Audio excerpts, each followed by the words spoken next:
Hello and welcome to the Father's Table podcast. You Let's go. guys are in for a treat today. We're going to be talking about something that plagues all of us, whether you're a Christian or non Christian. We're going to be talking about conflict resolution. hmm And very fitting, me and Blake just argued for the past 10 minutes before getting on here That's recording this right. episode That's right. Went back and about forth. about who's the better football team. I'm a Raiders fan. Unfortunately, Blake's a Chargers fan. I don't know how we're doing this podcast together. We just are natural enemies. I'm a Dodgers fan. Blake's The a Lord Padres moves fan. and works in all different places, man. You, the Dodgers won the World Series last year. I'm just saying that he can allow two people from different sides of the aisle to come together in one place. You know Okay, what I'm saying? different sides of the track. That's what you're saying. Yep. Yeah. Yeah. So what Although side of you grew up in San Diego, so you're a traitor, but that's okay. We're not going to get into that, but we are going to get into conflict resolution because we only got like 30 minutes to talk about this. But I wanted to get on here and talk about this because it does plague all of us. Conflict hmm resolution happens in the workplace, it happens at home, it happens in church, On the road, it happens everywhere, right? No matter where you are, grocery store. yeah, you're going to have conflict. And we see this in the Bible. In the Old Testament, it's full of conflict. Cain and Abel, where jealousy leads to murder. Israelites, as they journey through the desert, there's a lot of conflict there. And, Yeah.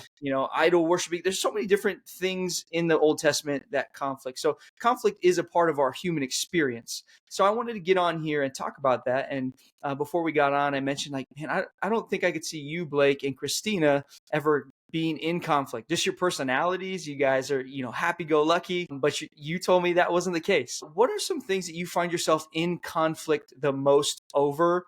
Let's start in the context of marriage, and then maybe we can go into the workplace after that. But I know what me and Gracia kind of wrestle over. What are those things in your marriage? Don't have to get too personal, but that you I mean, guys we're argue here, over? man. It's fine. What do we argue about? I was telling you, it's usually just me making mistakes and forgetting things or doing things that I shouldn't. Not like crazy, but like, the little things that she would prefer I not do. And Like we've talk talked about about, conflict on a podcast? she knows we're talking about all sorts of stuff on here, but it's more so just the little things that add up, just not doing certain things that maybe she's asked of me or um dude, there's never really any big things. It's never really anything big. It's always just kind of like the death by a thousand cuts kind of thing, where it's like, the little things add up, and then at some point there's a breaking point, and then at that point I'm like, shoot, here comes the tidal wave, and I got to get my surfboard and ride this thing out. But I would say probably the little things. It's just like things that maybe I overlook or don't pay attention to, things that are really important to her that may not be as important to me if I'm not being intentional about thinking about them, if that makes sense. Where it's like things that she cares about a lot and maybe don't really make a difference for me, but is really important to her. Things like that, I think, is probably the biggest thing. And occasionally there's a blowout where it's a little bit of a longer conversation, but I think I talked about this a few podcasts ago, but we do this weekly meeting thing on Sunday nights, and it's definitely a nice platform for us to share those things. Most of the time, it's her sharing things that I've messed up on. Occasionally, I'll kind of share some stuff too, little things, but that kind of helps us avoid and has helped us avoid some of those bigger blowout moments. But, we still have them. We've had to be intentional about how we conflict manage, if you will. Like we've had to kind of change how we approach it, because I think in previous relationships it wasn't healthy for us how we managed it, or not even like romantic relationships, but friendships and things like that. We've had to learn how to argue correctly with each other, where we're not coming at each other saying names or doing the things that really set us off and trigger us in whatever way. And one big one for me was, I am not really a good arguer in the moment. So, like, if something happens and it's heated, or, someone's fired up, we both are fired up or whatever, like, I would prefer a break. Like, hey, give me 20 minutes, like, let's cool down and come back. She's more of, hey, if you give me 20 minutes, it's going to get worse. So we kind of got to talk about it now. And so we've had to figure out ways around that, and kind of how to meet the needs of each other in those moments. So, it's always evolving. It's never going to be perfect, and it isn't for us. But yeah, I mean, we really don't argue that much. It's not a common occurrence, but we definitely are like, hey, once a month you're kind of due for one. You do get out for a little bit, stay up a little bit later than you should, arguing through some stuff, and then So you schedule your once a month conflicts, like you schedule your family meetings on Sunday. it's I like, yeah, love it. we're due for one. I knew this was coming at Uh, some point. uh, I love how you touched on that you handle conflict differently, you and Christina. Mm, yeah, Because I think when we enter into a conflict, that's one of the things that we need to recognize is that not everybody handles conflict the same way that we do. I think the root of all conflict boils down to some sort of a sin issue, whether it's a pride issue, whether it's a selfishness issue, whatever it is. That's what it usually boils down to. And when you enter into the conflict, you kind of, well, I'm going to generalize this statement and I'm going to use me as an example. I go in there and I want to be right. It's like, I feel like I was wronged and I want to be right and you're wrong. But that's not always the best way to handle conflict. Also, like you talked about, some people want to kind of take a step back and just kind of process the conflict that just yeah. happened and then talk about it later. And some people want to do it in the moment. So, what are some tips that you might have for people as they navigate handling conflict differently? So, since that's what you and Christina do, what are some tools that you guys use to find a middle ground? Right? Because if you just give in, then you feel like Christina's won, maybe, and if she just gives in, maybe she feels like you won that conflict. And there isn't a winner, quote unquote, winner in conflict. Yeah, But sometimes it feels that way. Sometimes if it feels like, well, he doesn't want to talk about it, so now we're not talking about it, he's winning and I'm not, right? And I yeah. think me and Gracia even get into those times where we go into it as like a battle and we're like, how can I hurt the person more? How can I hurt the Yeah. other person more? What can I do? Especially when it's emotionally charged. Like when Absolutely. you're emotional about something or you feel a type of way about something, you almost, you're just passionate. You're passionate about whatever it is. Yeah. No, I think that passion really comes across as when I think about me and Gracia and that passion. And when I people call it like twisting the knife. You stick the knife in and then you Mm, twist it just to hurt them a yeah. little bit more. In that moment, I'm not coming to her as her husband, like I'm going to war, and Mm, that's unhealthy. I think conflict can either drive you apart or if you successfully navigate the conflict, it could bring you even closer together. But what are some tips that you might have for people who are different conflict resolution, like in their conflict resolution, hmm. since you and Christina are so different, what are some ways that you guys have seen compromise come in? Yeah, no, that's a good question. I mean, so I think about conflict resolution in a lot of different ways. I mean, Christina and I used to be pastors, youth pastors. And so we not only had to do conflict resolution for parents. So when parents disagreed or they disagreed with us or they disagreed with another family, we had to do conflict resolution there. Then we had to do conflict resolution with our leaders, which were typically 19 to 30 something. And then we have to do conflict resolution with our students. And so, what I've found with managing conflict resolution with others has been, Christine and I handle things very differently. We're very differently wired. She's definitely more compassionate than I am, but she can be a lot more fluffy in her wording, which you know there's a time and a place, but I think when we came at it together, there was always a really nice balance. Now I will say one thing that Christina is extremely gifted in, and I've always been an admirer of her in this realm, but she's really good at navigating conflict. She's able to think through things, and I'm like, how the heck did you even pull that out? Like, where did you come up with this? So she's really good at that. And so like when we came at it from a almost, I don't want to say good cop bad cop, but like, we came at it from different sides, and I think that really helped us navigate it well, or at least as well as we could. When it comes to managing it internally in our own relationship, it's kind of grown. We have refined it over the years, I would say, is like, there will be times where we're doing something that we don't really realize that we're doing in the moment. Like you kind of just black out sometimes because you're not focused on how it's coming out. You're just focused on getting a point across, or you're focused on whatever it is. And we do things that maybe set the other person off or just isn't kind or isn't working as a team. And so we've come up with some things like, hey, like when we're arguing, like you can't do that because it's going to really shut me down and we're not even going to be able to move past this if you do that. So we've had to come up with things like that. And sometimes we have to remind each other like, hey, like we're on the same team. Like we want to go the same direction and stopping in the middle of it. But, it just comes with time, but it also comes with a willingness and a humility to seek that out. Like, hey, where was I wrong in our conflict? Like, what did I do wrong and what could I do better in these moments? Because they are going to happen. It's not like we're going to be able to avoid all conflict, they're going to come up. So how, when it happens, can we be set up for success and doing the right thing is kind of how it's happened for us. I wouldn't say that we've set up necessarily systems, but we visit and have conversations about our arguments at times where it's like, hey, I didn't like that you did this. I didn't think that it was fair. It made me feel this way.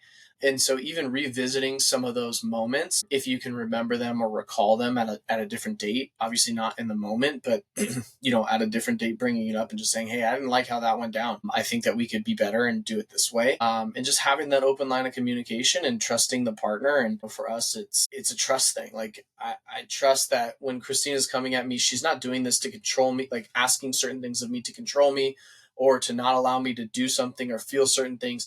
But it's like, hey, this is how we're going to be able to navigate this and get through it without hurting each other. So that's kind of how we do it. What does that look like for you guys? Yeah, I'll touch on what it looks like for me and Gracia, but I want to highlight something you said because I think it's so important. You and Christina realizing that you're on the same team in this, and it's not you versus her or her versus you. You guys are on the same team in this conflict, and you want the same goals out of it. I think that's so important because I think a lot of us, whether it's a marriage relationship, whether it's a friendship, whether it's a work relationship, we go into it thinking it's me versus this person and I need to prove that I'm right and they're thinking the same thing. And that causes a lot of destruction. That causes a lot of anger. That causes just a wake of just destruction in its path. And it's so dangerous. So I think when we look at conflict, we need to think of the end goal. Hey, what do I want to get out of this conflict? Do I want to restore this relationship and keep this relationship intact, which is what we should all be seeking in conflict? And how do we do that? How do I do that? Sometimes that might mean falling on your sword and just, you're right. I'm sorry. I'm sorry that I made you feel that way. I'm sorry you did that. Whatever it is, sometimes it is falling on your sword. Sometimes it is, talking through the situation that happened. For me and Gracia, when we deal with conflict, we're very different in how we deal with conflict. We can fight with the best of them in the sense of like argue and bicker. We can argue and bicker. But I think for us, we, like you and Christina, process the conflict differently. I think Gracia, she gets a little bit more defensive in the conflict and she wants to be right. She wants to end a lot of the times with her being right. And she's worked on that a ton over our relationship over the past 10 years. And I think for me, if I'm being honest, I want her to know like I'm angry. I just want her to know like I'm mad, whether it was my fault or not. Like I just want her to know that I'm upset and angry. And a lot of the times I don't do that necessarily with words. Sometimes that is just like shutting down and, giving her the silent treatment, if you will. So we've had to navigate that even. Like, how do we talk through it? When do we talk through it? Just like you and Christina. But as we talk through this, it's really important that we do start with the end goal in mind. And we can even start off conflict that way. Imagine if you went into a conversation with your wife or somebody at work and you're in a conflict and you said, hey, like, I just want you to know, like, we're on the same team here and I want to work through this conflict together so that we can reconcile and so that we can be closer together by the end of this. I mean, that would even take the guard down right there. Yeah, no, I agree. I think that's a good thing to say. Now, and I'll out myself in this moment too, is I think that's a good thing to say. But when you say that, you have to actually mean it.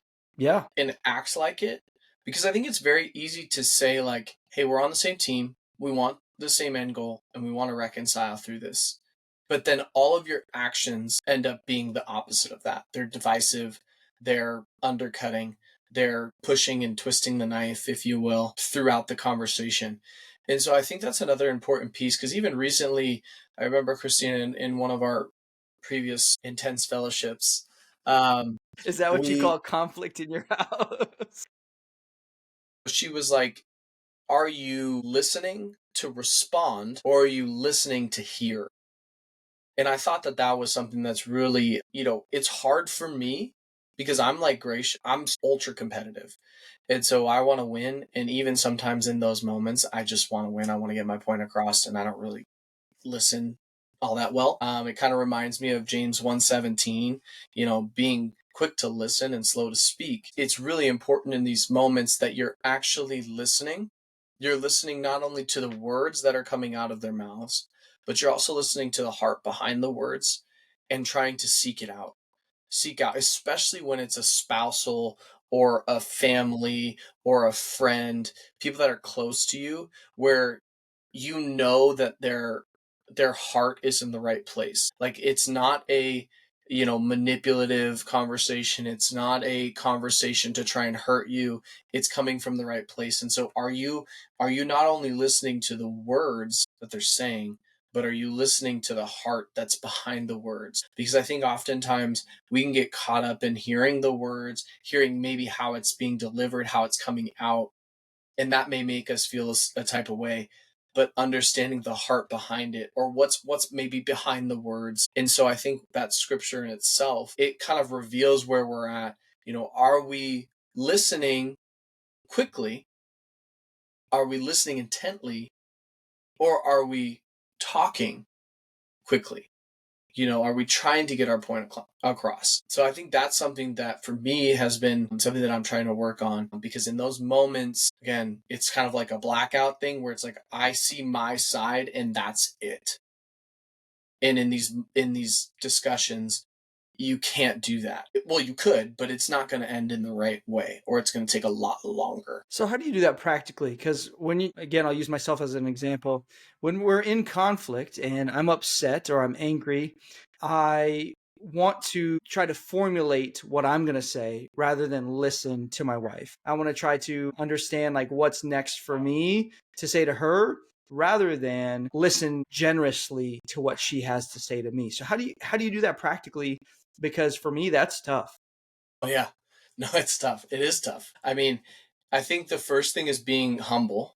I mean, you have to have a certain level of humility in these moments because, especially if it's something that you've done wrong or something that you've done that hurts the other person, whether it's intentional or unintentional, you have to come at it with humility. There's not really a way to do this without humility. The next, I think, is just being able to kind of put your points and your own self aside, which is kind of in the same vein, but kind of being selfless and seeking out maybe what's going on with them. Like asking questions, I think is a good one. Repeating what you think they are saying.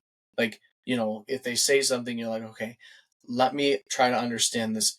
This is what I think you're saying. And I think just asking those questions and truly seeking to understand where they're coming from. Because even if, let's say they come to you discuss all this stuff, and at the end of the day, it's like, I just don't see it. I don't agree. I don't see it. You can at least come at it from a point where it's like, I understand what you're saying. I hear you. I'm doing my best to put myself in your shoes or whatever.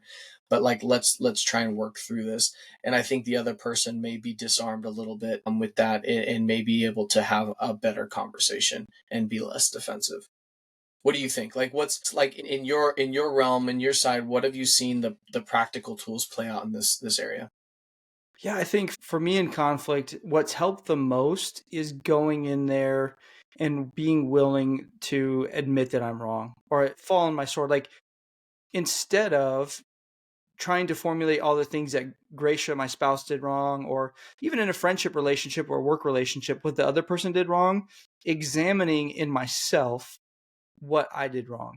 And I think one of the dangers of conflict at times too is sometimes we don't go directly to that person first.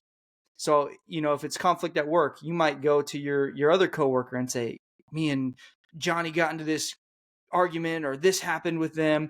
And then sometimes those people begin to validate how you're feeling and then the anger festers. So, another thing I would say is go to that person first. Go to the person that you have conflict with first before you go to anybody else and share your conflict, because we like to vent. We like to vent. We like to be validated in our feelings. We like people to tell us that we're right. So we go to somebody else that wasn't a part of the initial issue, and then we bring them in and Yeah. we seek validation. And of course, your side is partial. Like when you're Right. sharing what happened, you're telling them your side of the story. And so, of course, they're going to be in agreement with you and get you fired up and make you feel more validated in whatever happened. Yep, they're going to validate your feelings and it's going to feel good. And then you're going to go into that conflict even more with your chest puffed Prideful. up Yeah. and prideful Yeah. and angry. Like, right, you think it's a righteous anger. Like, I can't Hmm. believe you wronged me in this. So I would say I love your idea of humility, because you need to go in there and be willing to admit your faults, because neither side is perfect. In conflict, it's the saying, it takes two to tango, right? Both of you did something wrong. For those of you who can't see, Blake is tangoing right now on the camera. It's beautiful. I love it. But yeah, so being willing to fall on your sword, that doesn't mean that your feelings aren't valid. That means that you're putting the feelings of somebody else above yourself.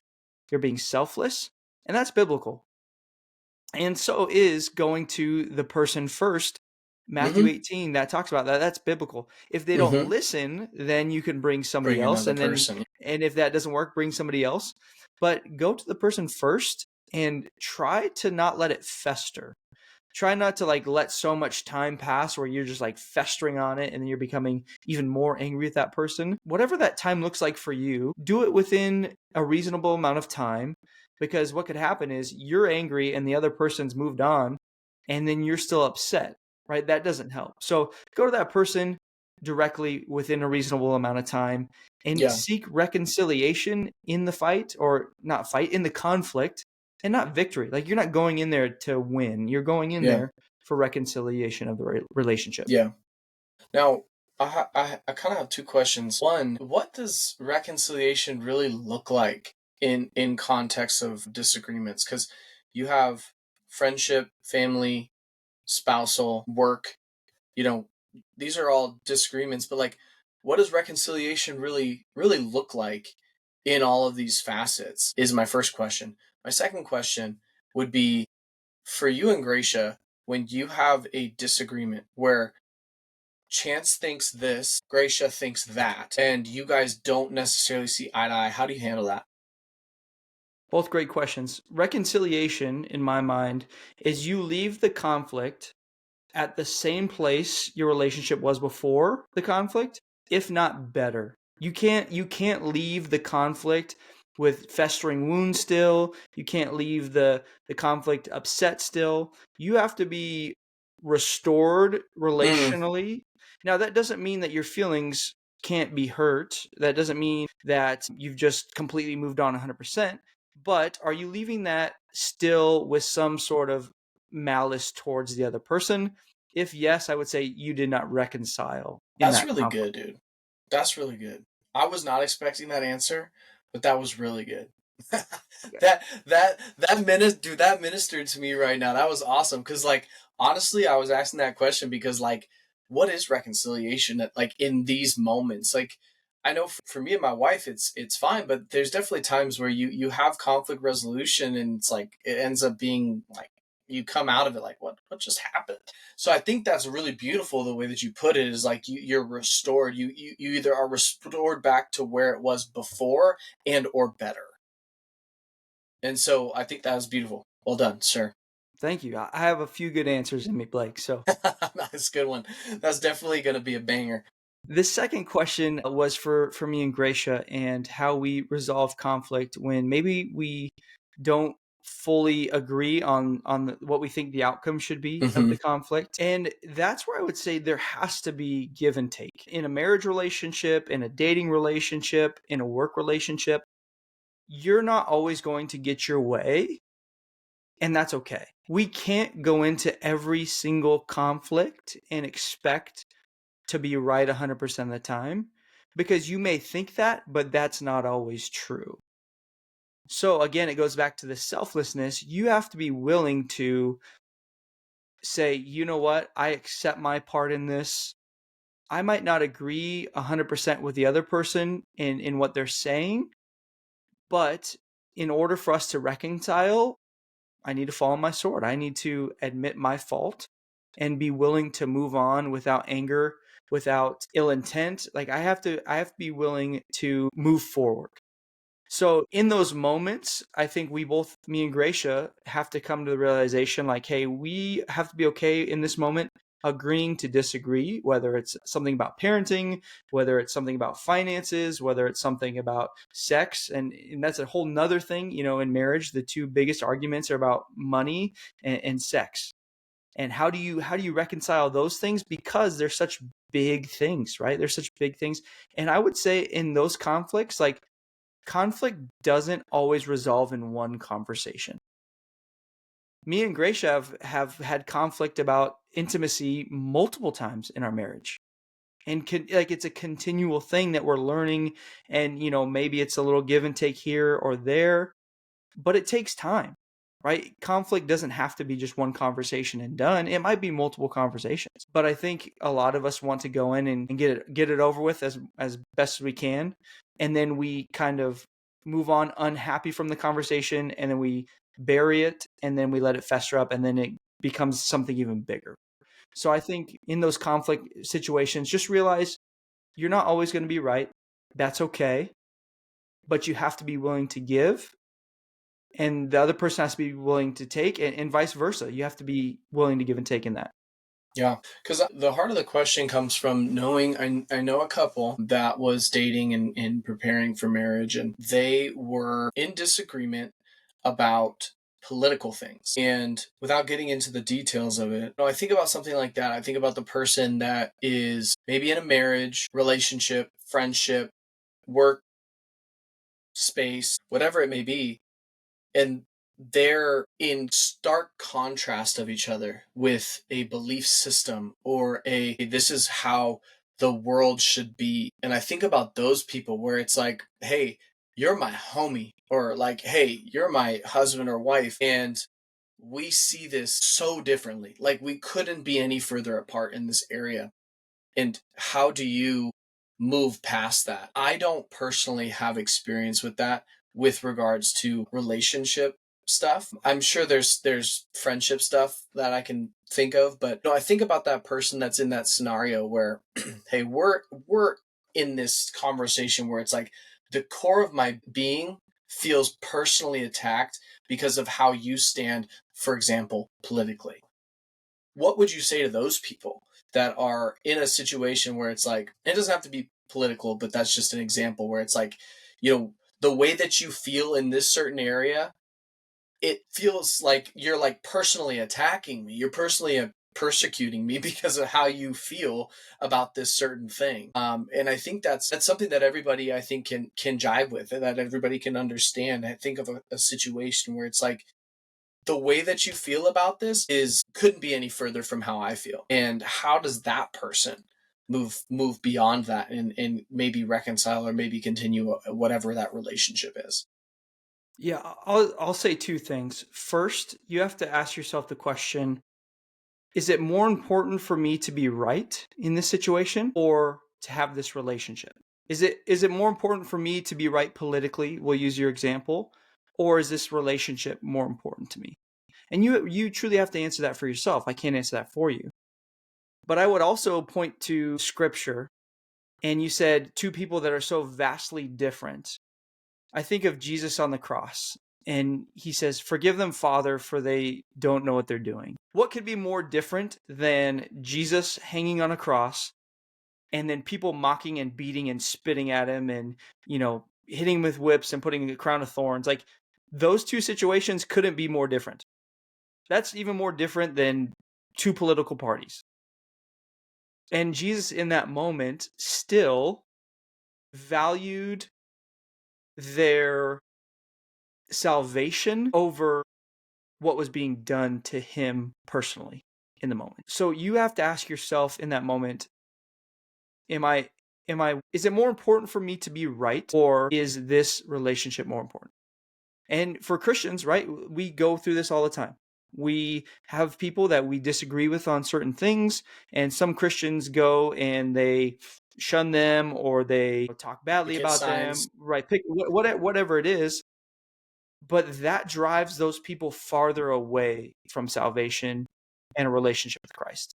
So then how would you speak to the Christian that's struggling with a friend or a coworker that believes something that's in stark contrast with what they believe, what would you instruct maybe a couple things for them to do? Again, I think we said this last episode, but it is going back and looking at the example of Christ in Scripture.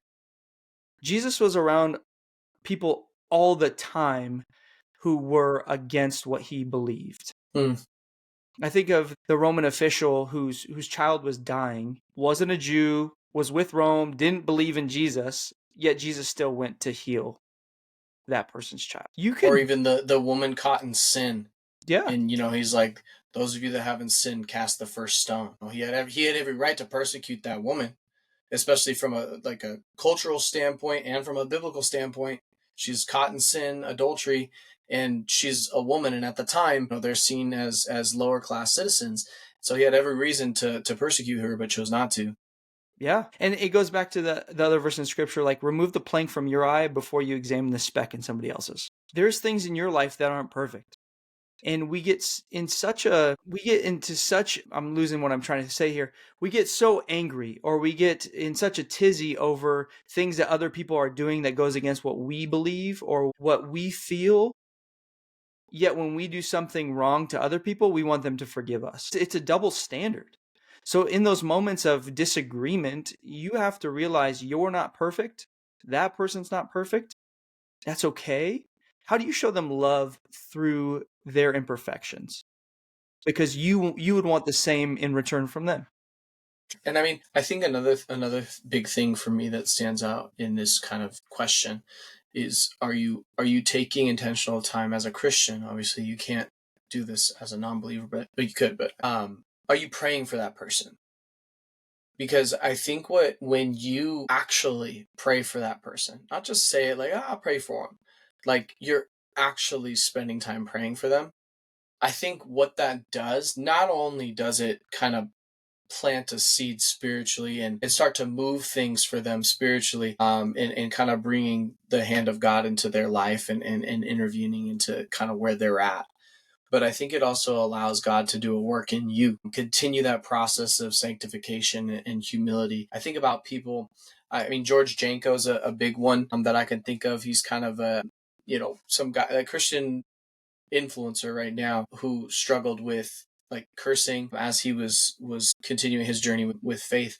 He struggled with cursing, he struggled with smoking weed, he struggled with all this stuff, anger, and he's very transparent and open about it. And he stood on a hill and was like, I think it's okay to cuss as a Christian, I think it's okay to smoke weed as a Christian, and over time kind of worked his way away from those things. But I think about if he was somebody, because currently he has a decent amount of reach and influence. If he was somebody that people came at him from the faith community, and I'm sure they did, but people really came at him and didn't show him any grace, didn't show him any love, nobody prayed for him. You could imagine maybe where his life would have turned, but he's continued on his journey of faith, and I think that's really cool.